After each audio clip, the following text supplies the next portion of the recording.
huge welcome tonight to David Truong, who is like many titles. He is like super overlord of Startup Adelaide Inc. And is the founder of Broccol-E-Games and is head of biz dev business development at App.io. David helped start Startup Weekend here in Adelaide. Oren P and David Truong did the first one back in March 2012, and in my mind that was one of the things that got Adelaide kind of rocking. As where I first met David, and so let's start the journey there.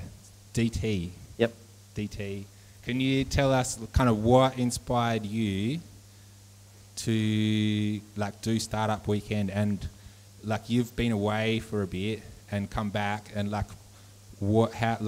do you think Startup Weekend was a catalyst?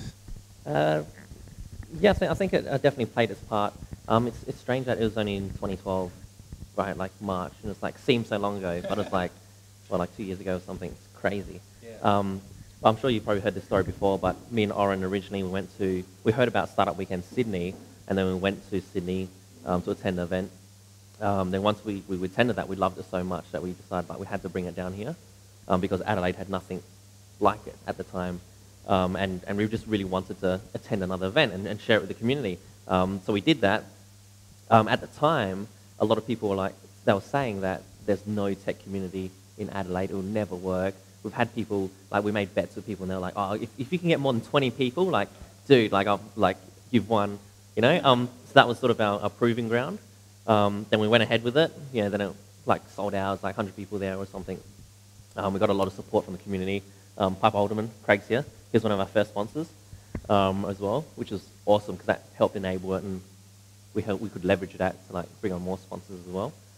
So that's sort of the story of how we started it and why we started Startup Week in Adelaide. From that event, sort of so many people were interested. They wanted more events and whatever else. So then that's when we expanded the team. I think Chris came on as well and helped us out a whole lot. And now he's basically heading it up, most of it, as me and Oren are pretty busy with other projects at the moment. Yeah. But I think it's one of the core things about Startup Weekend Adelaide was I think it brought together a lot of the community, because I think there was the community always here, but there was no central focal point at that time. And that really proved to the naysayers at the time. We talked to Microsoft and whoever else, they never knew what was out there, who was out there. Were you aware of a community in Adelaide before then, or you were just in the dark, kind of? Yeah. Well, the thing was, we had no idea either, but we just said this is cool, and we actually it was run similar to a startup. We just said, okay, let's just aim for this. Let's try and get 20 people. We had this venue that could hold 20 people, and we just went for that. And then we tried to get to 20. Once we got 20, we got 30. And okay, we've got to find a bigger venue, and that's when we just kept going up. But yeah, we were running blind as well. We had no idea what would work or what wouldn't. And to our surprise, things started happening, and a lot of people came along, which was awesome. But now it's great because you have the focal point like the Majoran, which is a physical place, which I think is awesome. So it helps us sustain a lot more. Yeah. Whereas with Startup Weekend, it was only once a year or twice a year or whatever it would happen. So I think it's great to see so much more has happened now, and I think so much more has such a larger impact from what we did previously. Yeah. So the birth of this place was we just wanted to keep the good vibes from Startup Weekend, every day. Yep. Yeah, and I remember you and Chai, that's how you guys met, right, at Startup Weekend, and you created this, which is awesome. All right, so let's wind it right back. Yep. The point of this event is to kind of really understand David Truong and kind of inspire the people in the room. So, so we're trying to work out how does DT end up at Startup Weekend. Did you do yours in Sydney? Yep. Startup Weekend Sydney. Mm-hmm. Is that the first one that was in Australia? I believe it was probably the second one or something. Yeah, right. Yeah. So we're trying to work out how David ends up there and gets amped. I've got to bring this to Adelaide. So, like, did you grow up, like, in an entrepreneurial family? Like, where's the kind of, is there a seed of entrepreneurialism? Is that a word? No. I don't know. I just made it up. I thought about this before because I think it's come up a few times. I think my family, we haven't really been entrepreneurial, but my mum and dad, like, they're from Vietnam. They came in refugee boats. So I think it's more about perseverance. Yeah. You know, just having like shit thrown at you all the time and then just going through it and trying to get to the next point. But during, like, when I was younger, you know, I used to have drawings in primary school and sell those drawings for like canteen money, so I could like buy a good lunch. So I had those sort of things. But the entrepreneurial part only really got serious when I was probably in, I made good money when I was in high school selling like CDs, burnt CDs. I think probably a lot of Asian kids have done that during high school, I think. But then, yeah, so after that, I realized I could make some good money. In university, that's when I had the first official business that was all incorporated. Yeah. What business was that? At the time, it was me and Oren actually worked together on it. Right. It's called Australian Entertainment Training. Yeah. And that was also my first, first time I got into the whole education space, got seriously into the education space.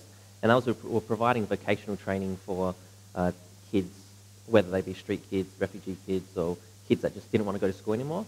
And we're providing like a way for them to get back into the school system. So we worked with one of these organizations called YouthJet. Yeah.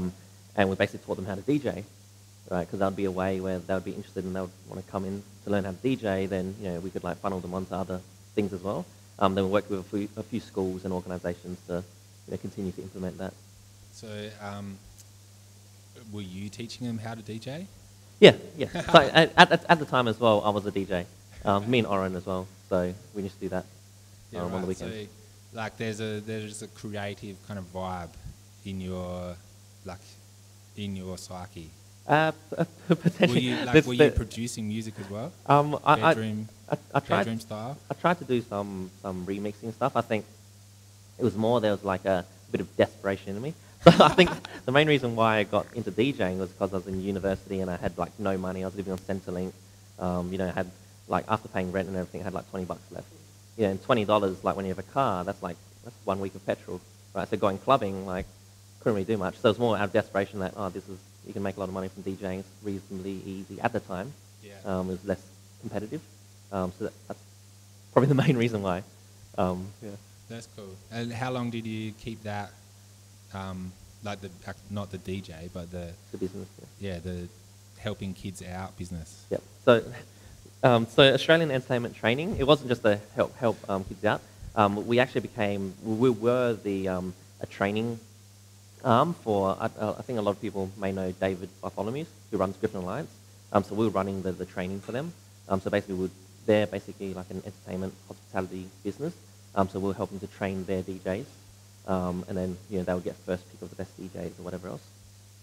So that continued on for quite a while, and I think they're still using our materials to this day. But me and Oren decided to, like, for whatever reason, not to like keep going with that. One of the things for me was that it wasn't as scalable as I wanted to be, because you had to like run the workshop, and at the time I wasn't really that passionate about, you know, lugging like a van full of gear to, like, you know, a school somewhere and not really earning that much money. Yeah. So where does the tech? We kind of get a feel for the desire to do something for yourself. That kind of, you get your first taste of that. Where does the tech bit come from? Sure. I think just to make clear, it wasn't necessarily a desire to do something for myself. I've always had this wanting to like change the world or do something that, you know, changes people's lives. And I think maybe that education bit was like sort of the first to see that in some people, where they're like, oh my God, this is awesome. Like, I believe in myself, have more confidence or something, you know, when they can like DJ or perform. Sorry, what was the question again? How did you, so Startup Weekend is a kind of a tech thing. Yeah, that's true. How do you end up there? Yep, so after AET, the company, I was thinking how to do this. I'm passionate about education. How do I make it more scalable? Then I had this awesome idea of, hey, like, why don't we take videos, right, of people like doing this educational stuff, then put it online, then people can like learn online videos. And at the time, that's when Khan Academy just came out. So for those who know, Khan Academy is sort of like the giant, the non-for-profit. They do such an awesome job. So then from that, I was like, okay, that's sort of done, and he's doing such a great job anyway.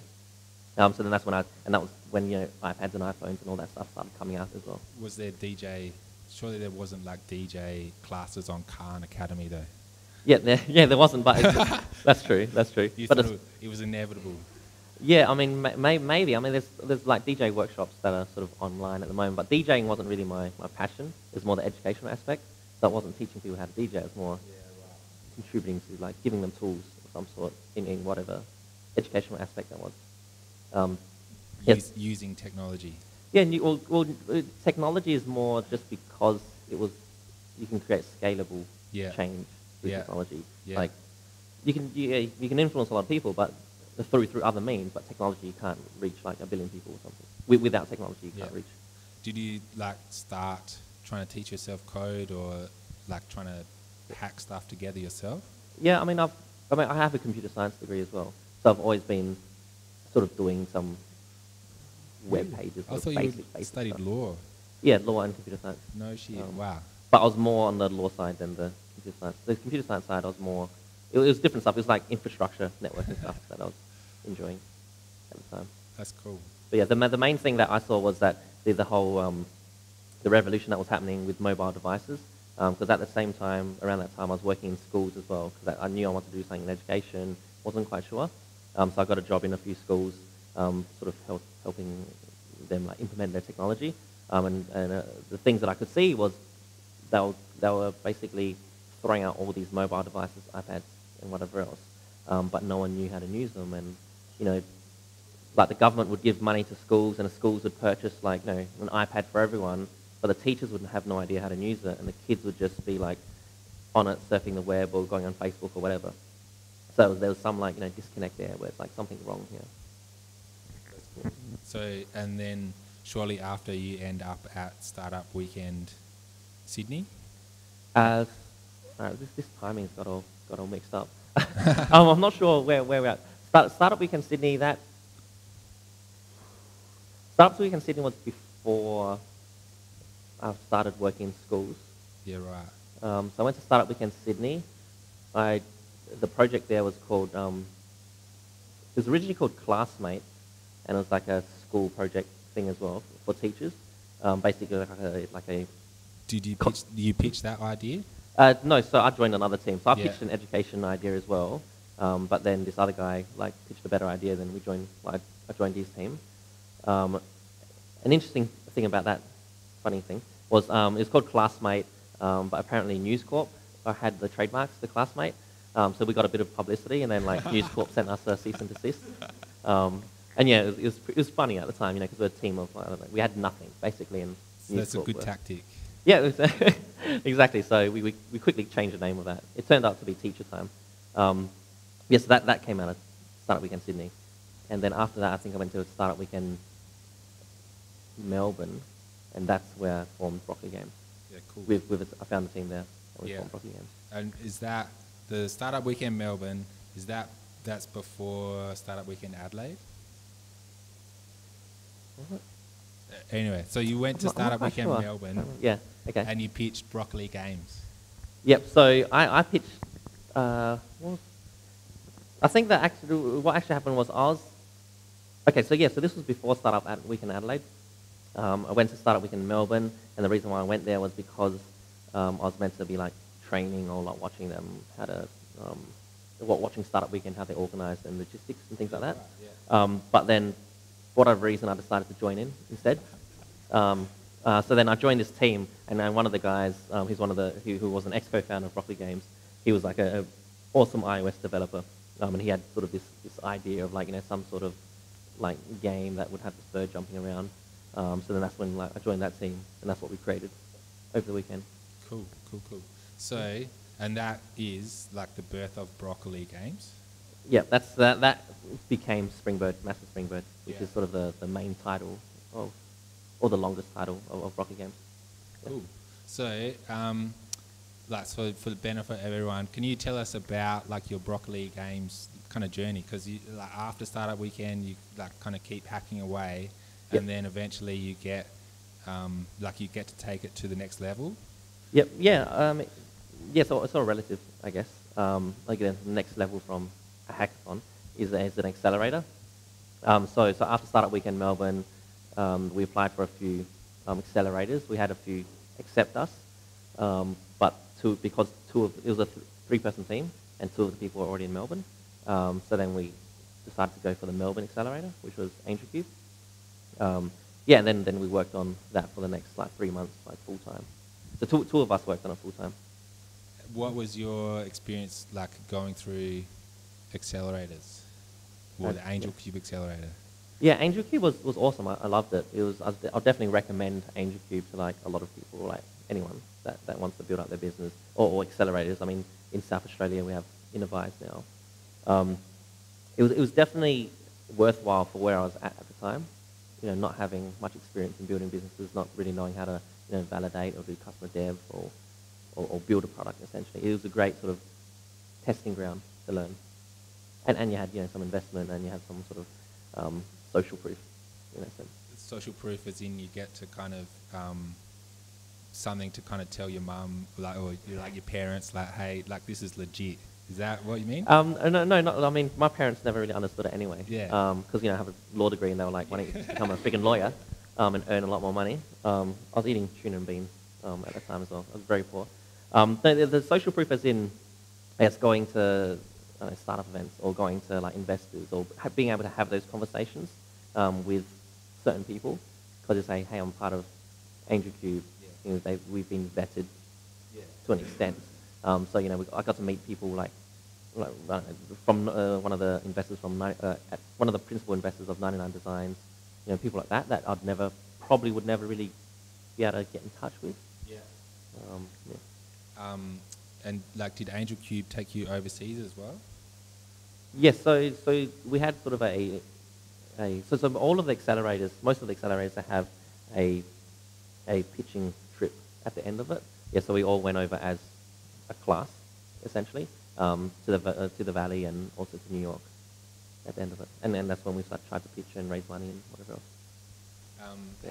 How did you go pitching? Like, were you what happened with your team during AngelCube as well? Like, yeah. So that's a whole other story as well. Yeah.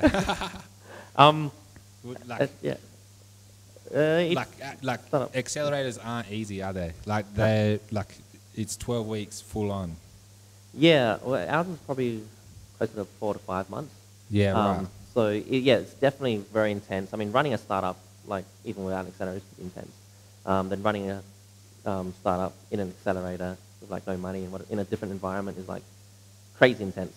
And because we had 2 full-time people and one person was part-time, there's always team dynamics that come into play, and for whatever reason people have different visions or different amounts of commitment to the project. So it's, yeah. I don't want to go into too much detail. I mean, I'm still like in touch with other guys. Yeah. So we're all like separated on good terms. Yeah. On great terms actually. For me, like it was great. Yeah, but it was just part of startup life. It's like, well, that's what happens. You're really passionate and you want to take it a certain direction. Other people want to take it a different direction. Yeah. Yeah. For me, like that's one of the hardest things. Like, kind of my experience, very limited experience, but just like no one seemed to talk about it. Like those first few, like when in a startup, when it's really embryonic and people are still trying to sort out their roles within a startup. All the blogging and stuff seems to kind of happen after that, but like nothing. I can't see much advice online for like, I've got this idea. There's a few of us that kind of want to do something with it. Like, how do we kind of get our act together? Like, who tells who what to do? Like, and like those little kind of like you kind of find writing about how you can split your equity and that sort of thing, but not. I don't know if there's any stuff out there about kind of just getting your team organised. Yeah. Does the accelerator help you in that? Mm-hmm. Is that a crazy ass question. Does that make sense? Yeah, definitely. I think accelerators definitely do help with that, and I think some of this stuff it's sort of what do you call it? It's like when you go into college, you have like a hazing sort of procedure. It's like that. It's sort of like you prove yourself, like and people that go through that process, you learn so much about yourself because the learning is different for everyone. So I think it's a necessary part of the startup journey. Like essentially no one really knows what they're doing, and the analogy has always been like it's like you're jumping off a cliff and you're building your wings as you fall down. Or what was the other one? I was staring into the darkness while eating glass or something. That's sort of like that's how startup life is a lot of the time. Pain. Yeah, just pain. Yeah. But if you can deal with that, it's because it's not for everyone. If you can get through that, then there's tons of learning, and that will sort of build your character and build who you are. Yeah. So my understanding, the end result is kind of you pick up Broccol-E-Games and choose to go forward with it. Yep. Yeah. So that was a tough decision at the time because I was always passionate about doing something tech related, but having just being one person and not having a team, that's incredibly tough. And then you're in the Valley or in New York, you're pitching to investors, and you're like, I just broke up with my co-founders. Do you want to invest in me? It's just me. I can't really build the product, and that was tough. But luckily at that time as well, I was looking into other options, and one of the other options was more funding, but through government organisations, and the one that stood out was Startup Chile. Just before we go into Startup Chile, you go through AngelCube, you go through the accelerators, with a cohort of other startups as well. So, were you able to kind of lean on those guys, other startups in there to kind of help you get through that dark period? Yeah, absolutely. I think that's one of the great benefits of accelerators or incubators or even co-working spaces is that a lot of people are in the same stage. So we did have some teams that dropped out, or teams that half of the team dropped out, then the other half joined another team. All those sort of dynamics. So that's definitely sort of get that camaraderie between teams, and that definitely helps a lot. And the App.io guys, they were originally called Kickfolio, and they were in the same class as Broccol-E-Games. Yeah. So that's how I got to know them. Yeah. That's cool. Yeah. So before we go into there, so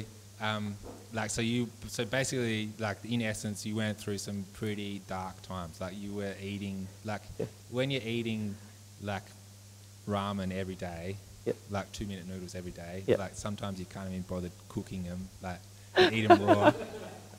That itself kind of does stuff to your psyche, but then on top of that, all the kind of team dramas as well. So you get through some dark times. Pretty dark times, and then you apply to Startup Chile. So I think the dark times is definitely real, and I think a lot of people go through it, and it's different levels, severity levels. And I think depression is very real in sort of startup circles or entrepreneurialism. I think I hate to say it, but it's sort of part of the journey.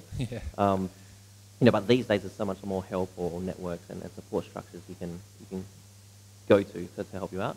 So it was definitely a dark time. But then there was light at the end of the tunnel, and I knew that there would be light at the end of the tunnel. So that was an important thing. So what was that hope there? Was it just that I have a product, I know that there's something there, or what was the hope? It was more, I guess, just faith in myself that I'd make it work. So I'm just what else am I going to do? Right? I don't really want to work my way up from the legal profession, and I wasn't great at coding either.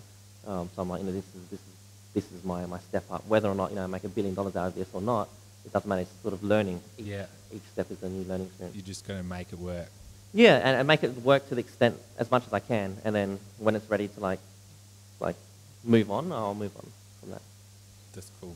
Yeah. Sorry. So with Startup Chile. So Startup Chile is a government Chilean program, and they give $40,000 equity free, $40,000 US equity free, and you just have to go to Chile, Santiago, and live there for 6 months. Just. It's a very small price to pay when you're eating tuna and beans and like living in poverty.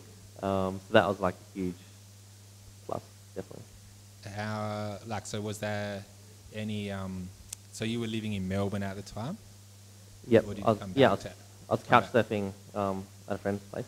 So it wasn't a difficult, was it a difficult decision to make? Like, here's some sweet ass cash. No, for me it wasn't, because it was either get into one of the US accelerators and get more seed money and then move up from there, or start up Chile, or not do either. And all the US accelerators rejected me, so I really had, and Startup Chile, they accepted me, so I was like, yes, and it was a very easy choice for me. It was the logical next step. Yeah, exactly. Cool. It was sort of plan B, and Yeah. it wasn't such a bad plan B. Yeah. I know that feeling. So, Yeah. so you jump on the plane. Like, did you know what to expect? How long had Startup Chile been going? How did?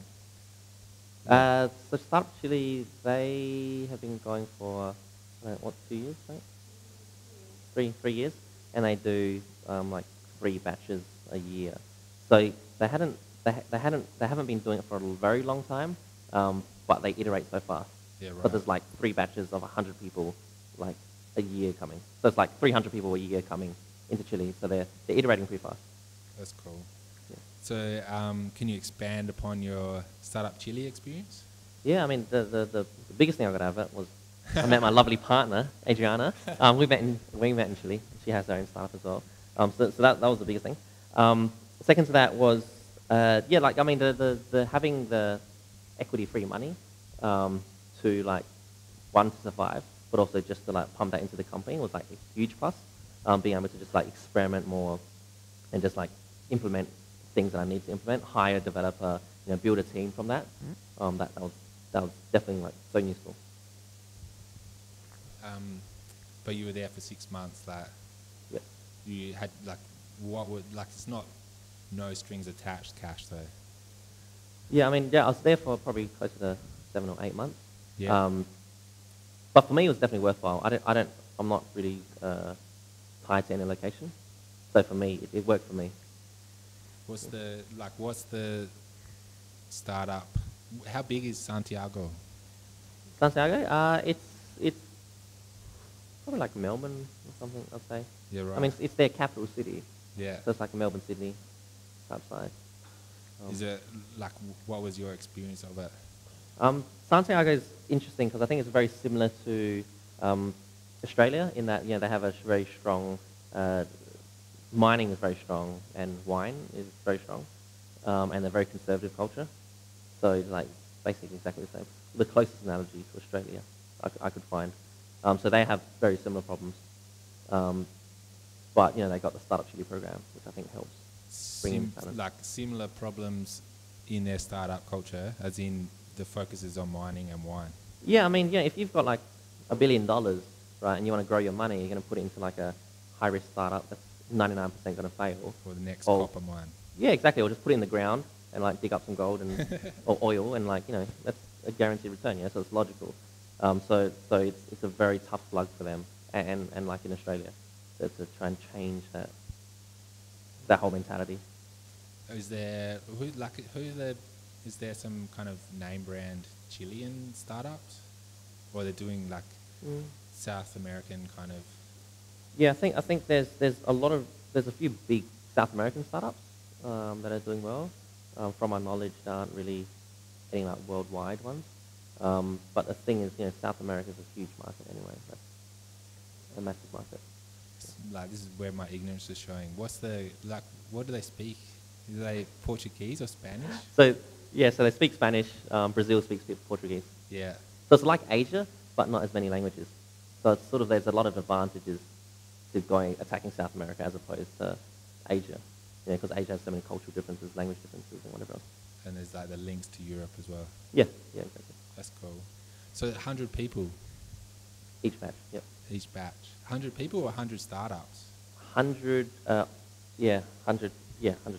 entrepreneurs, yeah. Founders, startups, yeah. That sounds huge. Yeah, it is huge. It was awesome. Like it was awesome to like have. It was their way of sort of creating their attempt at creating an artificial Silicon Valley. I mean, one of the things about Silicon Valley is there's sort of serendipity everywhere, and there's like partnerships or people you meet that are like, oh, cool, we can work together, or hey, we can like somehow create something awesome together. And that was the thing with Startup Chile. It's like people from Europe or Australia or from Brazil or whatever. This all come together. You learn so much more about the world. You learn about all these new opportunities in other countries as well. Did you was it like Silicon Valley? It's imagining everyone kind of goes there for 7-8 months, has an awesome time, and then kind of goes back home or moves on to their next. Yeah, I think it depends on what perspective you're coming from. So for the entrepreneurs, I think it's great because you create sort of like an alumni or like a class, a batch sort of network. So when you go to Europe, when you go to the US, you know people there, and there's got Facebook groups and everyone keeps in touch as well. So there's definitely that advantage. From the Chilean perspective, I think they've gotten their goal of, I guess, PR for Santiago and Chile, but also for importing essentially foreign talent into their country, inspiring the locals to think bigger or think outside the box, and hopefully pursue some entrepreneurial things. Is Startup Chile still going? Yes, so it's still going. I think the application's closed. I think late March. So I'd recommend people to apply if you have an idea. Awesome. Yeah.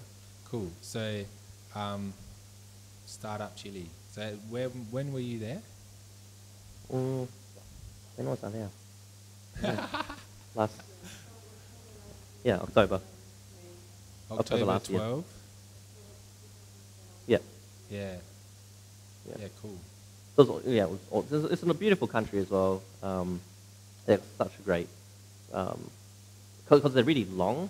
So you have like the really like hot desert at the top, then you have like really cold, snowy, like next to Antarctica at the bottom. So it's, as a holiday destination, it's great. And some people do that. Some people go to Startup Chile, they get in and they just go on holiday for a bit, which I don't recommend. I think they've got their filters to stop that happening now. Buy a new Merc. Essentially. Cool. So you went through there with Broccol-E-Games? Yep. Correct. And then at some point between May and then you end up at App.io. You get the chance to jump on board.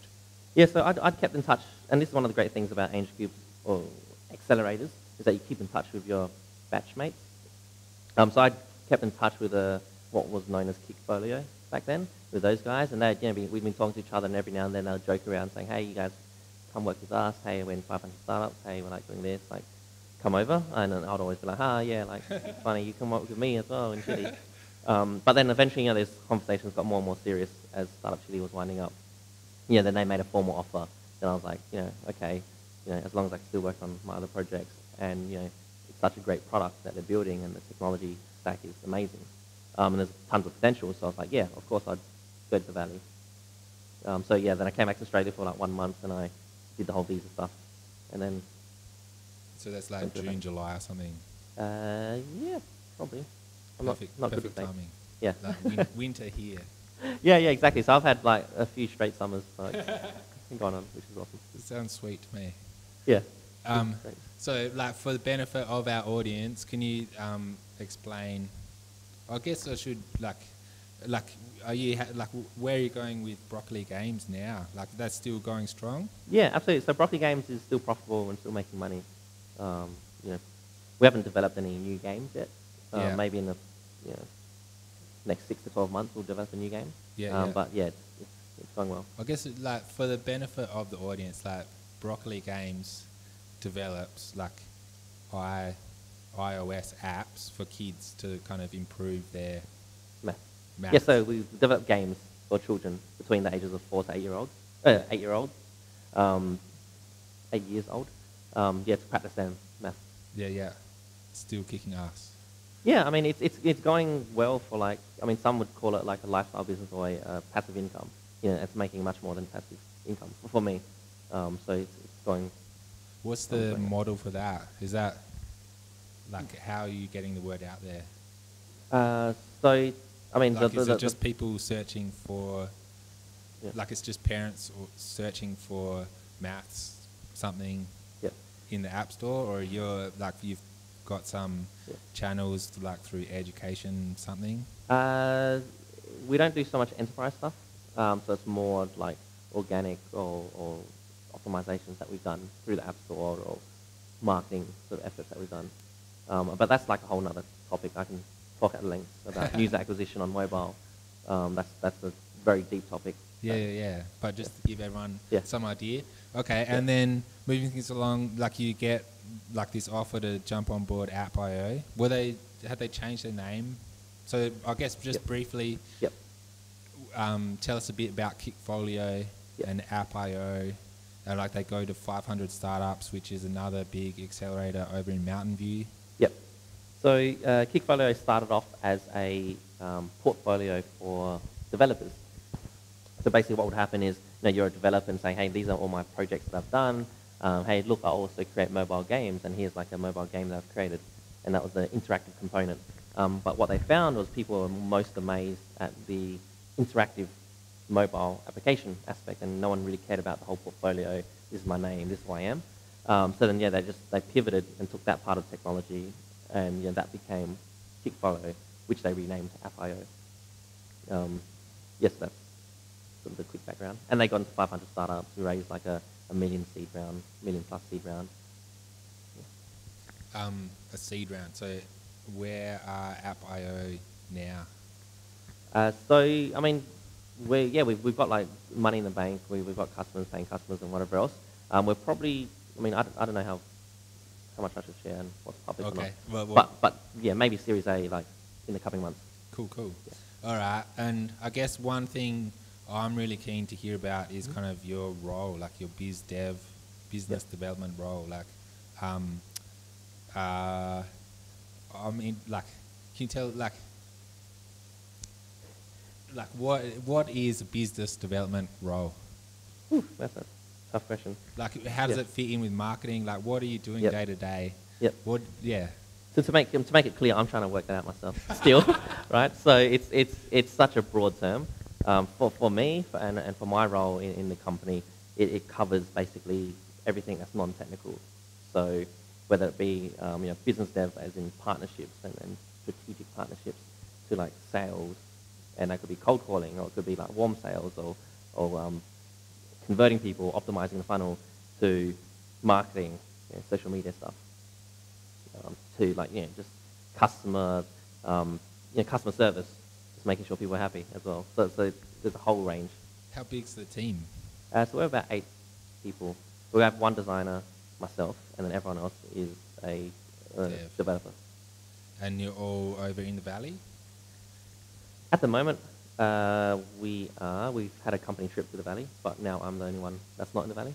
But normally we have most of the team in the valley, with like 1 or 2 people in Australia. Sorry, I should make a distinction. Like, there's a distinction between Silicon Valley and San Francisco, isn't there? Yes, correct. Well, so if you're outside of California, or if you're outside of America, then Silicon Valley is Silicon Valley plus San Francisco. But if you're in the US, or if you're in California, and then you have Silicon Valley and you have San Francisco. And App.io is based? In San Francisco. Yeah. And in the city, yeah. Near Jindo? No. So I think Jindo's, it's all relative. We could get there like quite easily to his office. But not too easily. That's a pointless personal question. Yep. So anyway, you guys are all kind of shacked up in an apartment, or is it like a big, lush kind of corporate office, or penthouse and lobster and caviar? No, it's it's like the kind of TechCrunch typical like startup life, isn't it? You're all mashed together in one apartment. I do know people that are like that, but we're not, fortunately. We're not. You are pimping. No, and we're not like living in luxury either. So me and Adriana, we live together as partners. But then we have the office, which is basically an apartment, a loft apartment, 1-bedroom loft. Then we have one of the co-founders that lives in the bedroom, and then sort of the rest of the apartment is the office. Yeah. And the other teams that kind of live next door. Yes. So the building that we're in, it's right. If people have been to San Francisco. I guess I'm just trying to give people like an appreciation of what it's like over there. Like, yeah, absolutely. Like here, startup, like, you know, oh, I'm doing my startup. People kind of just stare at you blankly. But like, especially if you read like blogs and you listen to podcasts and stuff, like the kind of impression that you get is that it just is, you know, dripping everywhere of like startup. And like, if you're a developer, you get hit up all the time, like, oh, like, here's my idea, like, come work for me, like. Yeah. And I'm assuming it's the same if you're biz dev. You say, I'm biz dev. Yeah. Hey man, come dev my biz. Nearly. But yeah, no, I mean, it's totally different from Australia or Adelaide. The building that we're in, our office, you know, we have Coinbase, which is a massive Bitcoin exchange. They like raised like 20 or 30 million recently. They're another Melbourne. No, that's CoinChart. So this is the right. American Y Combinator, whatever, Coinbase one. They're going crazy. They're in the same building. We have Funders Club in the same building. We have a whole lot of other Y Combinator startups in the same building. Yeah, so they always bump into each other. And we're right next to the Creamery, which is sort of the legendary meeting spot.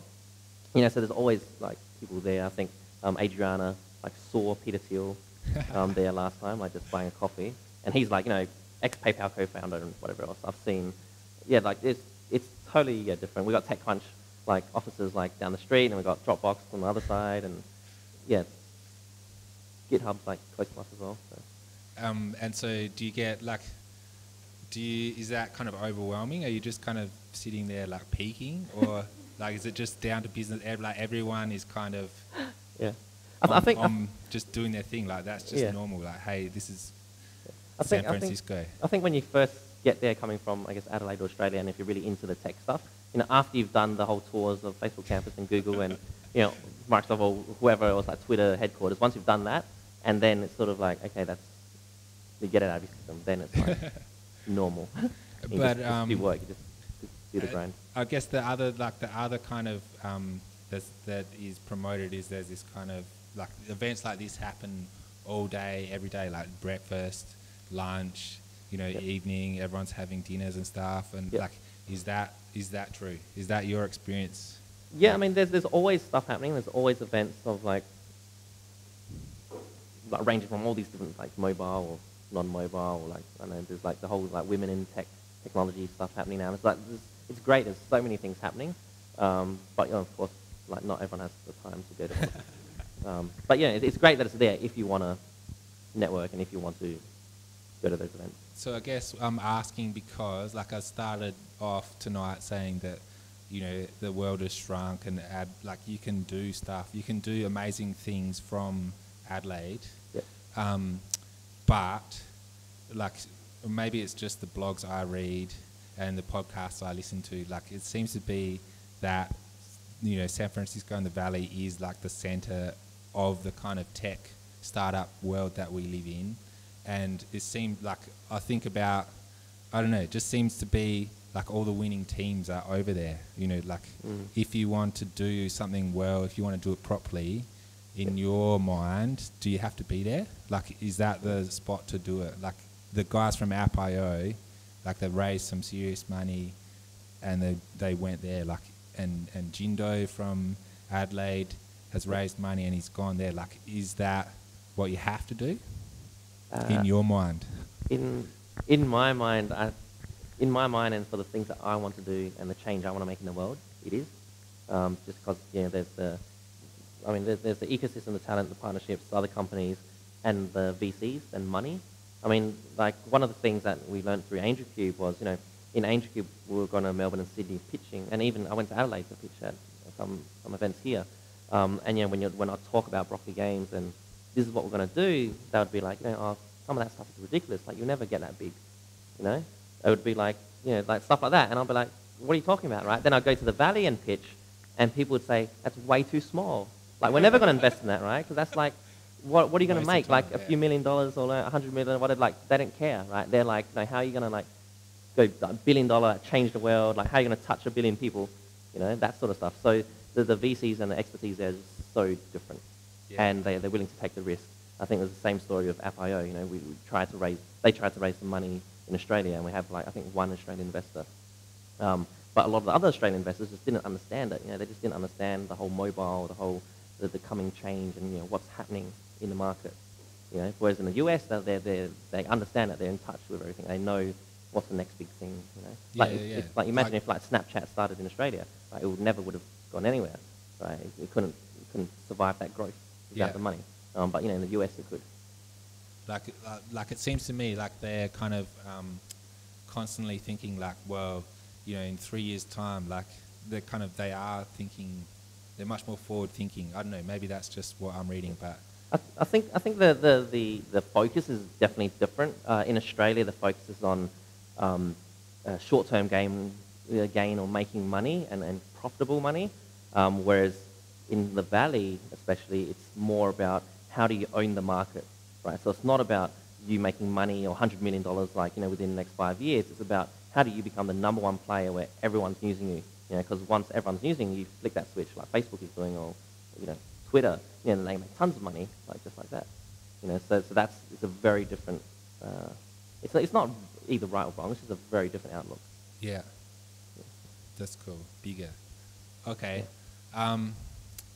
That was kind of, I guess, all the questions I have in my mind. I guess unless you want to kind of expand a bit on that biz dev role, for up and coming biz dev people, what are some tips from the master himself? Tips. Yeah. I guess where were you in your kind of career when you step in, and kind of what did you go through and learn to the DT that is sitting here now? Yeah, sure. I think one of the main because my understanding is it's a lot of B2B as well as kind of. Yes, so there was we were doing B2B previously, and we're still doing B2B. The biggest learning that I've had is to stay persistent. Yeah. And to keep going, because I think when in a startup you move so fast, and you're always changing direction, or you can execute on things straight away, within a day or in a few hours. A lot of corporates or a lot of other companies, they take a long time, and sometimes sometimes they're trying to ignore you, but other times they just don't see it for whatever reason, or they're bad at email management and things like that. So that's been one of my biggest learnings, is just to stay persistent. I've had one of our customers, I think they were a customer, I think. They're not a customer anymore. But one of our previous customers was Budweiser, or Anheuser-Busch, and they control Budweiser and, I don't know, probably the beer brand Stella as well. They actually do control Stella. Anyway, so we got them on board, right? And the email thread is an epic, 40 emails over 3 months or something, just to and the deal wasn't even that big as well. It was a small deal, but then that's the sort of persistence. One of the biggest things that I've learned is persistence. Because it had to go up the chain, people had to kind of tick it off. One of the good quotes I've heard is that they're always thinking, how did they not get fired? And the default answer is just don't do anything different, right? So it's about alleviating that concern, and so whether or not it's going up the ladder or down the ladder, or they just need more information or something like that. It really depends on them, what they're trying to achieve in their job. Yeah. So yeah, that's been the big thing. The other big thing has been a lot of serendipity, as in just me and one of the co-founders of Appi, we have disagreements about this, and we sort of agreed to disagree. But he has his style and I have my style. Is that I'm more of I like to know a lot of people and give value to a lot of people in whatever context, and it doesn't have to have an immediate business relationship. Yeah. I think that helps a lot. We've had a number of companies where would talk to them, and it would be a really small project, but because we've kept in touch and whatever else, then later on we've been able to come back to them when we have a product that's more relevant to them. And we have a insight into that company as well. Yeah. That's been another thing. And possibly referrals from that company? Yeah, social proof, referrals. Yeah. We have a lot of big companies, they're quite strict on using their branding, to leverage their branding. Referrals, that to an extent. But just being able to have experience with those companies, definitely useful. That's cool. Mm-hmm. Okay, David. I just want to open the floor up for a bit. Does anyone, while David Truong is here, while he's all mic'd up, And for the benefit of our YouTube audience, like, does anyone want to ask David some like burning questions about what he's been up to? You said, you just mentioned about corporate world being boring and all of that. What about your company? Do you have specific culture, and is there's any idea about how you want to see how your team members work, and any specifics about that? Yeah. Or do you want to just repeat that for the benefit of the... So the question was, if I'm correct, is what's the culture like basically in a startup as opposed to like a boring corporate? Is that? No, exactly about your startup. Yeah. You wanted to change the world, but in my mind, if you want to change the world, you start with yourself. I work in corporate thing, and if I want to build my company, I want people to work in a specific way. I would like to hear your opinion how you guys work and what's important in your company. Yeah, sure. So the question is what's important in our company to inspire people, and what sort of culture are we building in our company? Is that correct? Yeah. So I think in Appi, we have the struggles of everyday struggles of like startup life and things like that. But besides that, it's we're quite a flat organization. So because you're a startup, there doesn't need to be a hierarchy, a long hierarchy. You don't need to wait a long time to make a decision. So I think the culture in our company as well is very customer focused. So when there's a customer that's complaining about something to me and it's important, I can let everyone in the company know. And a lot of times we'll like stop everything and just like fix that problem, or like we'll make it happen. That's one of the luxuries of a startup. More culture-wise, we have things like like weekly dinners and whatever else. And now I think we've just implemented like lunch every day instead of the dinners. So those sort of small things, they don't cost that much, but I think they definitely contribute to the culture and camaraderie between everyone. That's sort of off the top of my head. Those are some of the things we do. Or constant communication is another thing. We've used HipChat, and now we use a new program called Slack. But it's always constant communication on those tools. So everyone's always across a lot of things. The communication is quite open. So there's like development room, there's biz dev, there's customer dev, marketing rooms, and anyone can go on to them, anyone can comment or talk about them or give their 2 cents as well. So the main thing is about lowering the barriers, like the hierarchy barriers on all levels. That's what's worked for us. Does that answer your question? Sounds like my work. Yeah. Are you just like a corporate work? Yeah. Okay. Yeah, I'm not too sure how else to answer that question. It might just be the speed that we work. The speed of things happening. Got 3 questions. Maybe we'll just cap it at 3. But so over the back here. On line with that, with a small team, and obviously if you're joining a startup, you're very passionate. How do you keep everyone kind of with the same vision? Because if you've got 8 people, you've got 8 very bright people who've got 8 of the best ideas ever.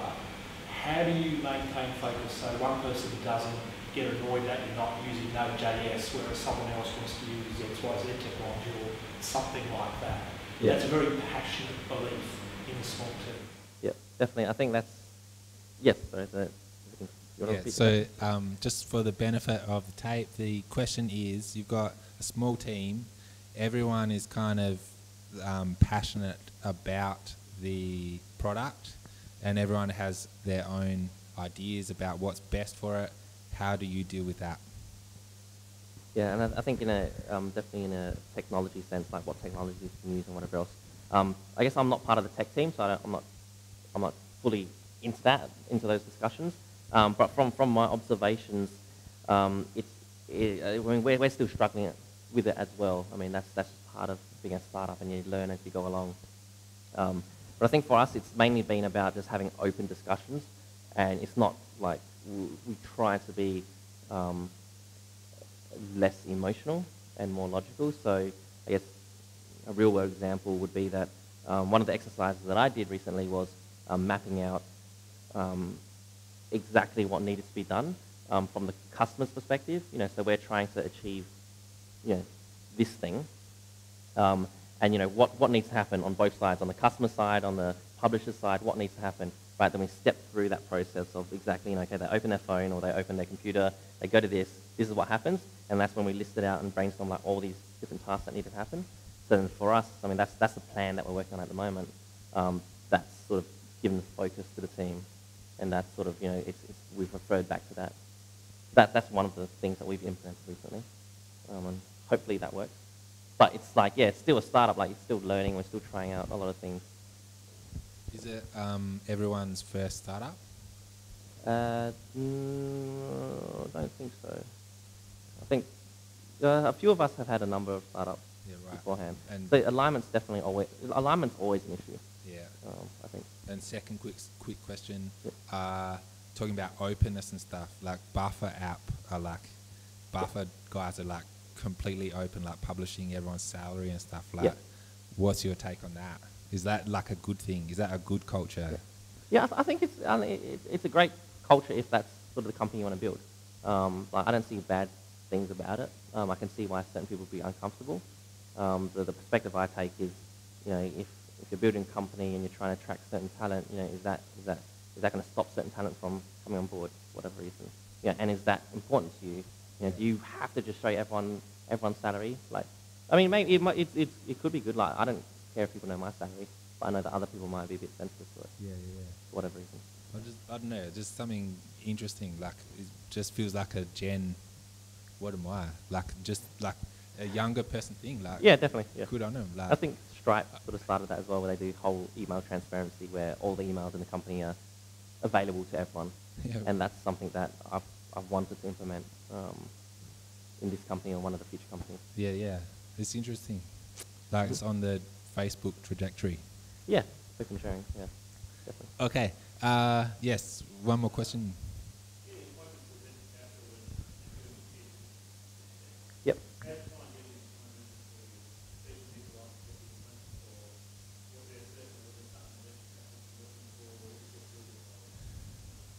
Yep. So just sorry. Sorry, for the benefit of repeat the question. Record. So, how do you get in front of VCs? And what was the experience like? Yeah, so just to be clear, like Broccol-E-Games didn't raise funding. So we got the 40K from the Chilean government, then we got 20K from AngelCube. So I got rejected by a lot of VCs, which was fun, but App.io did raise money, so I wasn't privy to those seed round conversations. But from my experience with Broccol-E-Games, it's a tough slug in Australia, because in Australia the VCs have all the power, and it's more like they're filtering you out. So they're like, why do we want to give money to you? Whereas in the US, if you're obviously a hot startup, like you have good tech, like you'll be filtering the VCs, or you'll be asking them certain questions, building up like trying to like qualify them essentially. We sat down. I've sat down with a number of VCs. One of the great pieces of advice I got was ask the VC for introductions to like other companies that would be beneficial to you. And if they do that, that's good, because you get extra introductions to more companies. But then also it's sort of you get an insight into the sort of culture that they have as a VC firm. Because when you bring on a VC, you want them to help you, you want them to be open and stuff like that. But if it's a VC that's quite selfish and closed off, that's going to be the culture they're bringing into your company leading to the future. So in the valley, there's like this. I mean, Sandhill Road is sort of like the VC area, and there's like tons of different VCs there. I mean, these days, if you're raising, I don't know what stage you're at or what exactly you're doing, but these days, AngelList is quite powerful. I've heard good stories about AngelList. That's basically a platform where you upload sort of your startup profile, then you can like raise a round just off AngelList, and they have standard docs and everything, so you don't have to worry about doing all the bits and pieces about legal details.